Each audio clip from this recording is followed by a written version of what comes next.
最近有單新聞咧，幾多人都有留意嘅。美國政府咧開始用國家安全嘅角度咧，去介入最前沿 AI 模型嘅發布同埋使用啊。例如限制 Anthropic 呢間公司咧，佢最勁嘅模型 Mythos 同埋 Fable 俾外籍人士去使用啊。有傳聞話咧，ChatGPT 嘅5.6最新模型咧，亦都收到類似嘅指示，叫佢暫時咧唔能夠公開。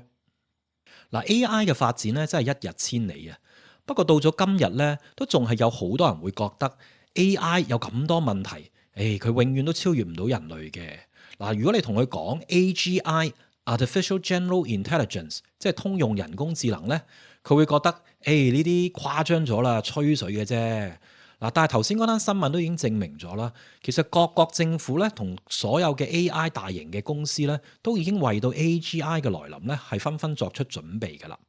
嗱，Google DeepMind 咧喺今個月咧都出咗一份報告，佢係呼籲大家咧要關注 AGI 嘅下一步啊，ASI Artificial Super Intelligence，即係超級人工智能嘅出現啊。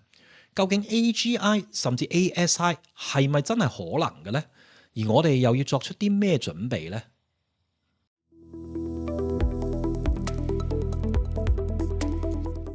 ？Hello，大家好，我係江啟明，歡迎收睇學識 AI。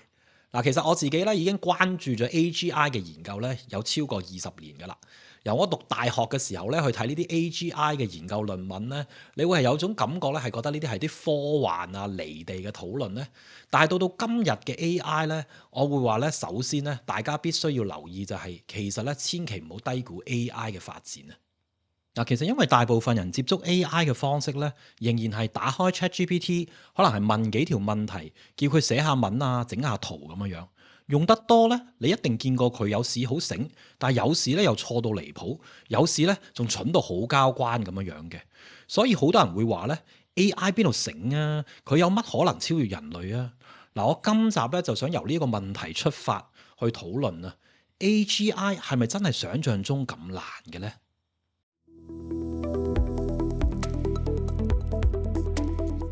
嗱，首先咧，我覺得要拆解一個常見嘅謬誤嘅，就係 AI 成日都會錯，所以 AI 咧就唔能夠達到人類嘅水平啦。嗱，呢個講法咧有一半係啱嘅，AI 今日真係會錯嘅，而且咧有時都錯得幾荒謬。但係問題係咧，我哋一講 AI 會錯咧，就好自然就將人類嘅智慧咧放咗喺一個好高、好穩定、好理性嘅位置，好似咧人類就好可靠、好清醒、好一致咁樣樣。但係現實係咪咁呢？其實現實咧就係人類又會記錯，又會推理錯，而且咧我哋亦都好容易咧受到各種嘢咧去影響嘅，受到朋輩嘅影響啦，受到傳媒嘅影響啦，而且我哋嘅判斷咧往往係好 bias 嘅，我哋咧會係想去睇一啲我哋自己喜歡先入為主嘅一啲嘅嘢，而且好老實講啊，其實人類咧往往係高估自己嘅，而呢個咧亦都正正係好多人認為人類嘅智慧咧係冇可能被超越嘅原因之一。嗱，喺討論 AI 智慧程度嘅時候咧，我哋好似咧會要求 AI 嘅一言一行咧都要完美無瑕嘅，但係我哋對人嘅要求咧又好似冇呢一個統一標準喎。人類會錯，專家又會錯，甚至科學家都會錯。嗱，錯咗咧，我哋又會容許人類咧係會修正嘅，就唔知點解咧對 AI 咧我哋嘅要求咧就特別高噶啦。而更加重要嘅係，人類真正強大嘅地方咧，其實從來唔係單一一個腦啊！你今日覺得人類好聰明呢？其實好多時係將人類幾千年嚟嘅文明智慧發展出嚟嘅嘢呢，全部當晒你一個人擁有咁樣樣。所以當我哋問 AI 會唔會超越人類呢，就唔應該想像成為一個問題係問AI 呢就係咪可以達到一個聖人超人嘅程度？佢係咪完美無瑕？係咪可以咁樣樣做到呢？先至話佢超越人類？嗱，相反咧，其實只要 AI 能夠喺實用嘅任務裏邊咧，佢比普通人更加快、更加平、更加穩定、更加容易去做複製，就已經咧足夠話咧，佢係可以達到人類嘅程度，佢足夠咧去改變到社會嘅啦。嗱，所以第一樣嘢要 demyth 嘅咧，就係要 AI 超越人類嘅智慧咧，就其實並唔係我哋想象中咁困難嘅。只要佢超越到一般人嘅程度咧，其實我哋都已經可以話咧，佢已經係達到 AGI 嘅程度噶啦。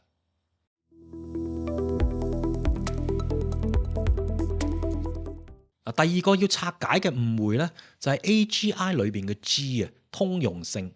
好多人一聽到 AGI（Artificial General Intelligence） 咧，就以為 AI 咧係要識晒所有嘢，喺所有嘅範疇咧都超越所有嘅人類。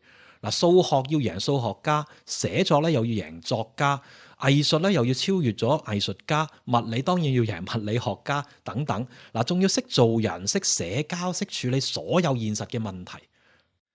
如果你咁樣定義 AGI 嘅話咧，其實某意義上邊咧已經係接近甚至超越咗 ASI 㗎啦，就已經變成咗一個全知全能嘅神。AGI 裏邊嘅 G 咧係 general 就唔係 God，所以咧我哋就唔應該去諗咧就係要 AGI 咧去達到神級嘅程度咧先至叫做 AGI 嘅。舉個簡單嘅例子啊，愛因斯坦夠聰明啦啩，但係愛因斯坦係咪喺所有嘅範疇都比所有嘅人類叻咧？當然唔係啦。佢物理同數學當然係天才級嘅，但係如果講中文嘅能力咧，我諗好多香港嘅觀眾咧都會好過佢啦。咁係咪代表愛因斯坦咧仲未超越我哋咧？咁就當然唔係啦。呢個例子提醒我哋咧，AGI 咧就唔應該係要 AI 每一科都要考第一先至叫聰明嘅。人類嘅智慧係有好多嘅範疇，每個人咧但係都有自己嘅強項或者弱項嘅，所以 AGI 咧亦唔應該理解成一個 AI 要有晒所有我哋已知嘅範疇嘅所有知識咁樣咧嘅程度咧，先至叫 AGI。更加重要嘅係呢個 AI 有冇能力咧喺新嘅範疇裏邊學嘢啊？當佢遇到一個新嘅領域、新嘅工具、新嘅問題嘅時候，佢可唔可以讀到一啲資料，然後就掌握到新嘅規則，建立到概念，將已有嘅知識咧遷移埋過去，然後再用工具同埋收集一啲嘅 feedback 咧去修正自己過往嘅過錯咧？換句話說咧，AGI 嘅重點咧就並未必係咧睇佢硬碟裏邊咧已有嘅知識，相反咧係睇下佢喺未識嘅嘢裏邊咧，佢有幾快，佢能夠有幾轉數高咧去適應新嘅環境啊！所以一個 AI 咧，我哋並唔係需要佢咧一開始就識晒所有範疇所有嘅嘢，相反咧，我哋係想佢咧喺唔同嘅範疇裏邊，能夠比我哋更加快咧學識得到、掌握得到咧嗰個範疇裏邊嘅各種知識啊！所以咧，我哋所講嘅 general 咧，其實係一種 general 嘅 ability 去學習嘅能力。甚至再現實啲去考慮咧，其實只要呢個 AI 喺現實世界嘅工作環境裏邊咧，如果佢能夠喺一個正常人嘅工作環境入邊處理到一份工作裏邊嘅大部分突發狀況咧，其實佢都已經可以算係達到一般人嘅水平㗎啦。所以 AGI 嘅定義咧，就並唔應該係要求佢喺所有嘅範疇超越晒所有嘅人類。相反咧，其實佢只需要喺一啲，尤其是係更加實用嘅範疇裏邊咧，佢能夠有一種通用嘅能力去學習得到，能夠達到一般人嘅水平，甚至超越一般人嘅水平咧，其實我哋就已經可以話佢有一個 AGI 嘅能力啦。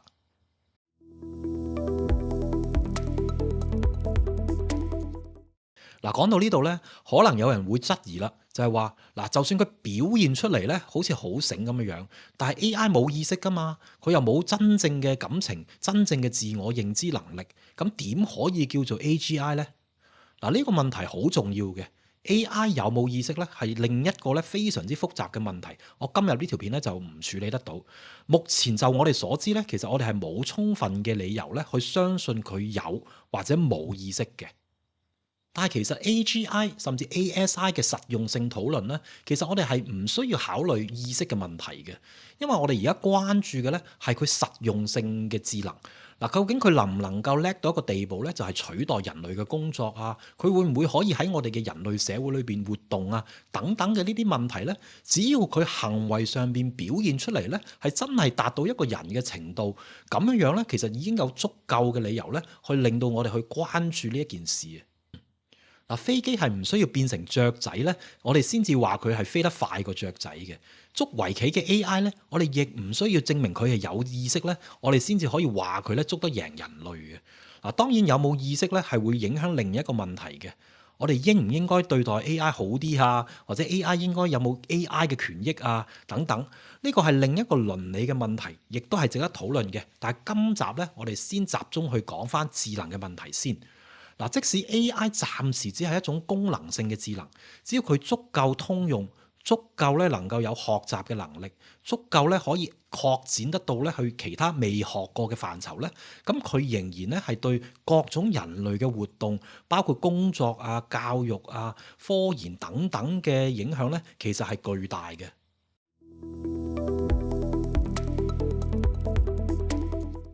嗱，好啦，我哋依家已經拆解咗對 AGI 嘅幾個常見誤解啦，我哋可以開始咧去睇下 Google DeepMind 嘅呢一篇由 AGI 去 ASI 嘅論文啦。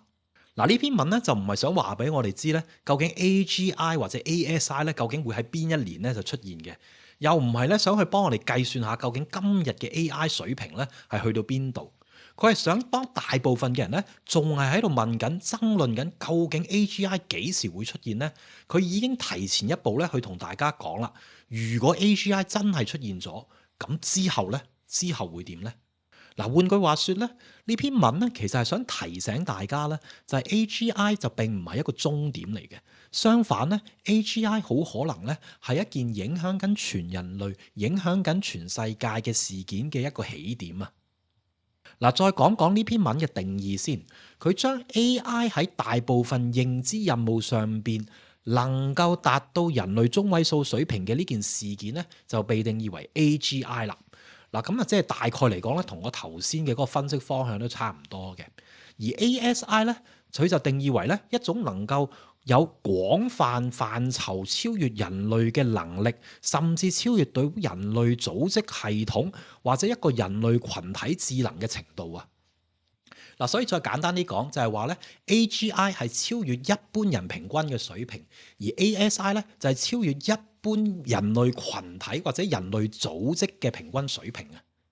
因為現代社會裏邊咧，其實真正推動科學啊、工程學啊，甚至經濟咧，其實呢啲都係一個成個制度喺度運作緊嘅，往往就唔係單靠一個嘅天才。相反咧，其實我哋嘅社會係靠大學啊、研究院、企業，甚至成個國家裏邊嘅政府啊等等咧嚟去運作嘅。咁所以咧，ASI 最值得討論嘅地方咧，就係唔係淨係問究竟 AI 幾時超越一個人嘅能力，而係話咧一套 AI 嘅系統咧，會唔會能夠比起一個人類嘅組織咧，更快、更有效率、更加咧能夠展現到佢嘅能力咧？其實 AI 未必一定係單一一個模型或者單一一套嘅系統嘅，佢可以係一整堆嘅 agent 喺度合作去工作，或者係連埋一整套嘅工具啊，一個好強勁嘅自動化流程，一個數碼組織咁樣樣。咁如果用咁樣嘅角度去睇咧，其實而家咧某程度上咧都已經開始出現咗呢啲嘅萌芽㗎啦。所以 ASI 咧就並唔係真係科幻小説咁樣樣嘅劇情嚟嘅。一個 ASI 咧，好可能將會咧係比人類嘅公司更加賺錢，比研究院咧能夠生成更加多嘅學術研究，比政府運作咧可能更加有效率。所以 DeepMind 呢篇文最重要咧係問，究竟 AI 會唔會取代現有嘅組織呢？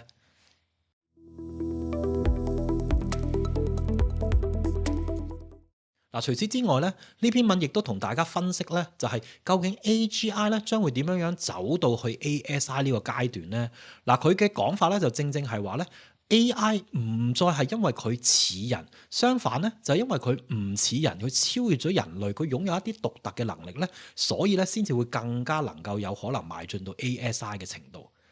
嗱，呢篇文就列出咗幾個數碼智能嘅特質嘅，包括佢比起人類咧，就係有更加高嘅輸入同輸出嘅速度啦，更加快嘅內部運算能力啦，更加大嘅 working memory 啦，可以喺唔同嘅硬件上邊運行啦，可以無損咁樣去複製啦，亦可以高頻率咁樣分享學習經驗嘅。嗱，其實呢個道理都好簡單嘅啫，因為人類咧真係有好多生物嘅限制，AI 咧就冇嘅。你要訓練一個醫生、一個工程師、一個科學家咧，好可能要十幾20年。嗱，而且每個人咧都會攰、會病、會老，學到嘅經驗咧，亦都唔係咁容易咧可以轉移去另外一個人。人類嘅組織咧，亦都有好多摩擦嘅，嗱，又要開會啦，又要寫 email 啦，我哋又要跨部門去溝通，咁中間又要處理好多權力嘅鬥爭啊、責任分散同埋資訊失真嘅等等嘅呢啲問題。嗱，數碼智能咧就唔同啦，一個有用嘅 AI 系統咧，佢可以複製成好多個唔同嘅 AI 咧，就同時處理唔同嘅任務嘅。而且 AI 仲可以直接去接駁唔同嘅資料庫，去用搜尋嘅工具、程式嘅工具、外部嘅記憶，仲可以24小時咁樣去工作。一個 AI agent 學到嘅經驗咧，就可以即刻就轉變成為訓練嘅資料，去 replay、去 fine tune 俾下一代嘅模型，甚至咧就 copy 去另外其他嘅 AI 嗰度。而人類嘅智慧咧，就要慢慢去培養、慢慢去傳承、慢慢去組織。但係 AI 嘅智慧咧，一去到足夠有用咧，佢就可以即刻複製、更新啊等等咧，就變成咗成個 AI 嘅團隊。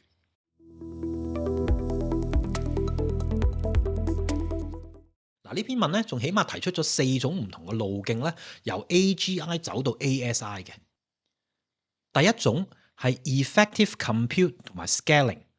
嗱，平時我哋講 scaling 咧，就只係好似講話咧模型越嚟越大就會越勁噶啦。但係其實咧佢講得好謹慎嘅，就正正唔係淨係單係 scaling，而係話咧呢一個嘅增長咧，仲要配合一個更加有效率嘅一啲嘅運算嘅方式。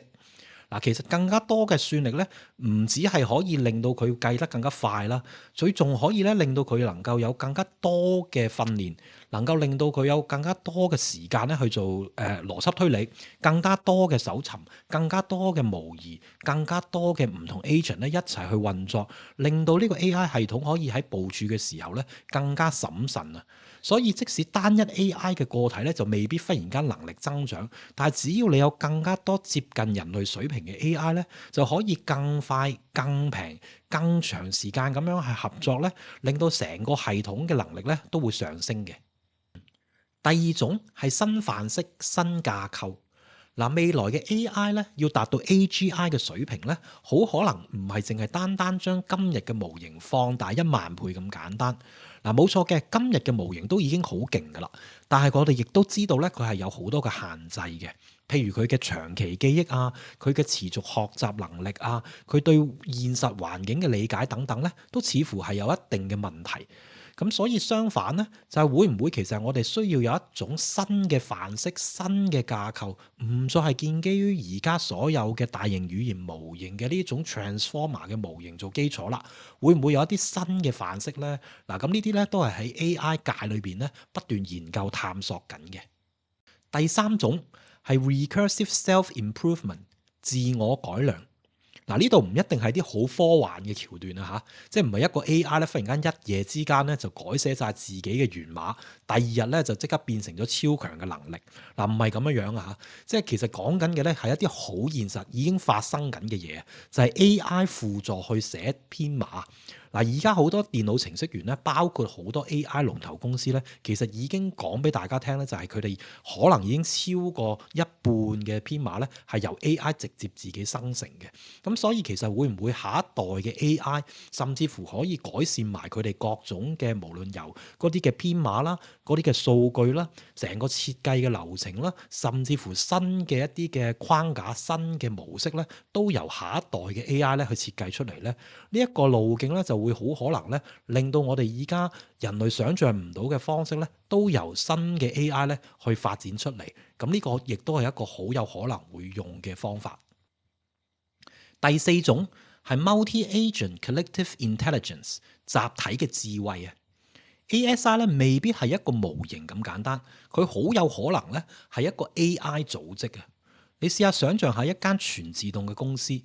有 AI 去做研究啦，有 AI 去做 coding 啦，做測試，去揾料、揾法律嘅顧問，揾一啲嘅商業嘅策略等等咧，各司其職，原來全部都係 AI 嚟嘅。嗱，佢哋可以互相分工、互相檢查、互相競爭、互相改良。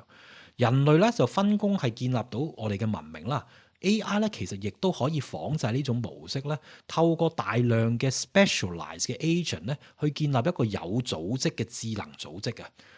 而最有可能會發生嘅咧，其實係呢4種路徑咧，同時疊加埋一齊發生，就會將 AGI 咧帶到去 ASI 嘅程度啦。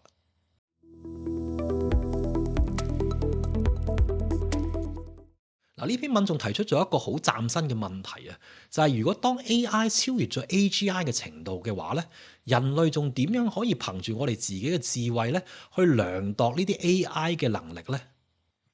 嗱，而家當 AI 仲未叻過人類嘅時候咧，我哋仲可以用人類嘅考試，用人類嚟做 benchmark，揾一啲人類嘅專家咧嚟去評分嘅。你叫 AI 去考試，睇下佢高唔高分；你叫佢寫曲咧，亦都睇下究竟佢 pass 唔 pass 到一啲我哋設計嘅一啲嘅 test，睇下佢咧可唔可以識答一啲醫學題，然後去叫啲醫生去評分咁樣樣。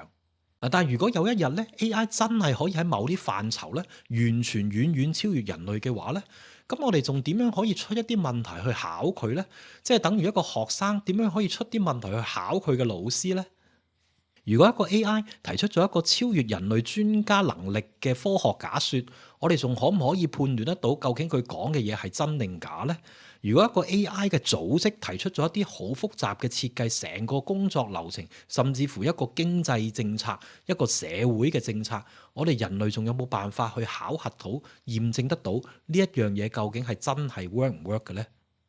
嗱，如果去到咁樣嘅階段嘅話咧，人類就並唔再係最好嘅監督，亦唔再係最好嘅裁判啊！喺 post AGI 世界裏邊咧，好可能 AI 咧就要靠佢自己嘅能力咧，去生成一啲嘅設計嘅 benchmark，一啲嘅考核嘅方法，去由一個叻啲嘅 AI 咧去監察另外一個 AI 咁樣樣。嗱，但係就算係咁樣樣都好咧，似乎我哋人類咧都仲係要去判斷一個最叻嘅 AI，究竟佢講嘅嘢咧幾時係啱，幾時係唔啱，幾時係可靠，幾時係唔可靠咧？咁所以呢度就引申咗一個新嘅研究問題，就係如果當 AI 係比我哋叻嘅時候，我哋要有啲咩方法可以去判斷到呢啲比我哋叻啲嘅嘢咧，係唔係可靠嘅咧？嗱，其實呢個情況咧都唔係真係咁陌生嘅啫。你試下想像下，你去睇醫生嘅時候，我哋作為一個冇醫學背景嘅人咧，我哋都要去判斷一個醫生，一個專業資格嘅醫生咧，佢講嘅嘢係咪可靠？幾時我哋會話啊呢個醫生係可靠啲，係可信啲？幾時我會話呢個醫生講嘅嘢咧流流地嘅咁樣？其實我哋係要用同一套邏輯咧，套用落去呢啲嘅 AGI 甚至乎 ASI 系統嗰度咧，咁我哋咧就有可能咧都依然做到一啲判斷嘅。